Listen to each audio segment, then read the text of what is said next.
Hello everyone. બાજરીના રોટલા અને કારેલાનું શાક સરસ એવું આખા કારેલાનું શાક ભરીને બનાવ્યું છે અને બાજરીના રોટલા બી બનાવ્યા છે. તો સરસ એવા બાજરીના રોટલા છે અને કારેલાનું શાક છે. તો ચલો હવે આપણે એની રેસીપી જોઈ લઈએ. તો સૌથી પહેલાં આપણે આવા કારેલા નાના લઈ લીધા છે. એને બરોબર વોશ કરી લીધા છે અને ડુંગળી લીધી છે, ટામેટાં લીધા છે, લસણ લીધું છે અને કારેલા બરોબર વોશ કરી અને આવી રીતે કટ કર્યા છે. વચ્ચેથી ચીરો કર્યો છે. હવે એને મીઠાનામાં બોળવાના છે. મીઠું નાખવાનું છે 2-3 ચમચી અને પાણી બી નાખવાનું છે. પાણી નાખી અને 15-20 મિનિટ જેવું આને બોળી રાખવાના છે, પલાળી રાખવાના છે. કારેલા બરોબર હલાવી દઈ અને મૂકી દઈએ છીએ અને ઢાંકીને મૂકી દઈએ છીએ. ત્યાં સુધી ડુંગળી લસણ કટ કરી લીધા. હવે આપણે આ કારેલાને બરોબર વોશ કરી લીધા છે, મીઠાવાળા હતા તેથી. કાજુના ટુકડા લીધા છે અને સત્તુ પાવડર લીધો છે, જે શેકેલા ચણાનો પાવડર આવે છે. અને લસણ આદુની પેસ્ટ અંદર નાખીએ છીએ, ખાંડેલું છે.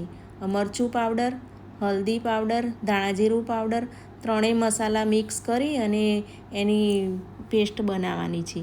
હવે આ મિક્સ કરી અને આપણે કારેલામાં અંદર ભરવાનું છે. તો બરોબર મિક્સ કરી લીધું છે હાથ વડે. હવે આપણે આ કારેલામાં ભરીએ છીએ. આવી રીતે કારેલામાં બધા કારેલા વારાફરતી અંદર ભરી લેવાનું છે. આ પેસ્ટ જે બનાવી છે એ ભરી અને પછી સાઈડમાં મૂકી દેવાનું છે. તો સરસ એવા આપણા કારેલામાં અંદર બધું મિક્સ કરી અને ભરીએ છીએ વારાફરતી. એમાં સરસ એવો બધો જ ટેસ્ટ છે. અંદર કાજુ બી છે, સત્તુ પાવડર છે અને મરચું મસાલા છે. હવે એનો વઘાર કરીએ છીએ. રાઈ જીરું લઈ લીધા છે અને તેલ નાખીએ છીએ. તેલ 2 ચમચા જેવું લેવાનું છે. હવે ઉપરથી આપણે વઘારમાં હિંગ નાખી છે. હવે ડુંગળી નાખી દઈશું, ટામેટાં, આદુ લસણની પેસ્ટ બધું બરોબર પ્રોપર સેટ કરી દેવાનું છે. હવે જે કારેલા ભરેલા હતા એ બી અંદર નાખી દઈએ છીએ અને બરોબર હલાવી દઈએ છીએ. હલાવી અને મરચું મસાલો થોડું સેટ થાય એવી રીતે આપણે થોડીવાર એને મૂકી રાખીએ છીએ અને ઉપરથી પછી મરચું મસાલા કરી દઈએ છીએ. આમાં બી બીજી વાર બી મરચું મસાલા સ્વાદ અનુસાર બધા નાખવાના છે. ધાણા જીરું પાવડર, મરચું પાવડર ને હળદી પાવડર. હવે મિક્સ કરી અને પછી થોડીવાર સેટ થવા માટે મૂકી દઈએ છીએ.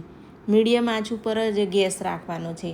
મીડિયમ આંચ ઉપર હળવા શેકાવા દેવાના છે. હવે ઢાંકી અને 1 મિનિટ જેવું એને રહેવા દઈએ છીએ.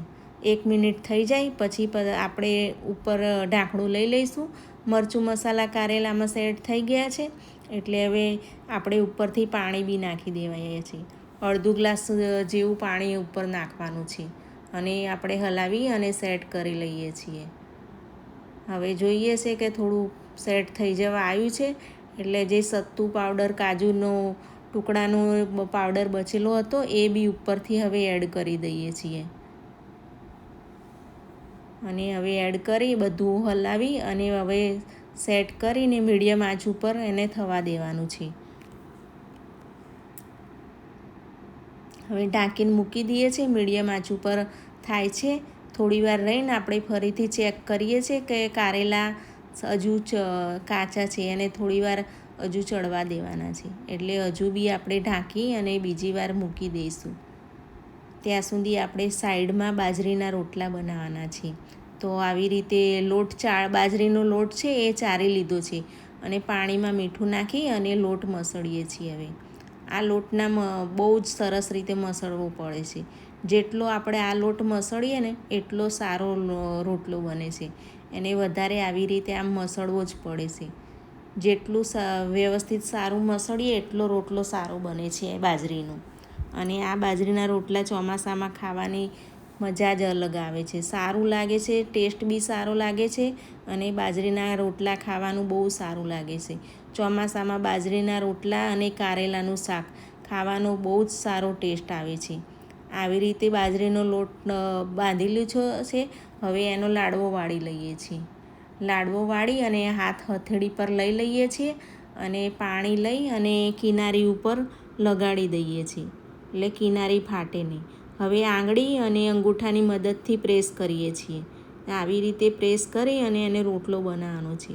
હવે પ્રેસ થઈ ગયું છે એટલે હવે આપણે એને હાથ ઉપર લઈ લઈશું આવી રીતે, અને બંને હાથની હથેળી વડે પહેલાં કિનારી ઉપર ટીપવાનું છે. આરામથી આ કિનારી ઉપર ટીપવાનું છે અને પછી હાથ વચ્ચે લઈ જવાનો છે, એટલે વચ્ચેથી બી ટીપવાનું છે. આવી રીતે કરતાં આખો રોટલો સરસ એવો આપણો બની જાય છે. તે બાજરીનો રોટલો બહુ સરસ રીતે સેટ થઈ જાય છે ને આ હાથ ઉપર આવી રીતે બાજરીના રોટલા હાથ ઉપર જ બને છે. આવી રીતે બની ગયો છે આપણો રોટલો. હવે થઈ ગયો છે. હવે તવીમાં નાખી દઈએ છીએ. આ રોટલા કલાડામાં બનાવીએ તો બી સરસ થાય છે, પણ આપણે ગેસ ઉપર તવી છે એટલે તવી ઉપર બનાવીએ છીએ. હવે એક બાજુથી શેકાઈ ગયો છે. હવે એને હાથ વડે ઉલટો કરી લઈએ છીએ. ઉલટો કરીને મીડિયમ આંચ ઉપર રોટલો થાય ત્યાં સુધી આપણે શાક જોઈ લઈએ છીએ કારેલાનું. હવે કારેલાનું શાક થઈ જવા આવ્યું છે. હજુ થોડી વાર છે, હજુ એને જોઈ લઈએ છીએ. હજુ પાણી છે થોડું, એટલે થોડું થાય પછી હજુ શેકાવા દેવાનું છે પાણી. આવી રીતે હલાવી અને જોઈ લઈએ છીએ, અને હજી બી ઢાંકી અને મૂકી દઈએ છીએ. ત્યાં સુધી બાજુમાં રોટલો પેલો શેકાઈ રહ્યો છે, એને પાછળથી બી શેકાવા દેવાનો છે. એને જોઈ લઈએ છીએ કે કેવો રોટલો શેકાયો છે. આવી રીતે કિનારી બી વારાફરતી શેકવાની છે. એને ગોળ ગોળ કિનારી શેકાઈ જાય પછી ઉલટો કરી લેવાનો છે.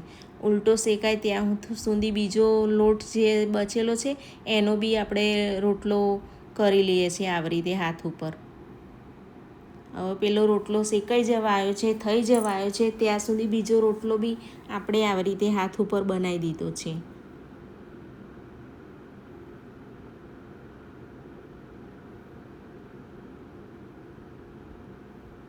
હવે રોટલો લઈ લઈએ છીએ અને બીજો બી સરસ એવો આપણો રોટલો તૈયાર થઈ ગયો છે, શેકાઈ ગયો છે.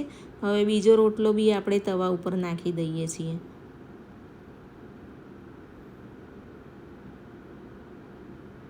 નાખીને હવે શાકમાં બી જોઈએ છે. શાક કારેલાનું આપણું રેડી થઈ ગયું છે, સરસ બની ગયું છે. હવે ચેક કરી લઈએ છીએ. તો સરસ આવું આપણું આખા કારેલા ભરેલાનું શાક સરસ બની ગયું છે. આ કારેલાનો શાકનો સ્વાદ બહુ જ સરસ આવે છે. ખાવામાં કડવાશ બિલકુલ નથી રહેતી અને ટેસ્ટ બી સરસ આવે છે. વિડીયો ગમ્યો હોય તો લાઈક કરજો, શેર કરજો અને સબસ્ક્રાઈબ કરી દેજો.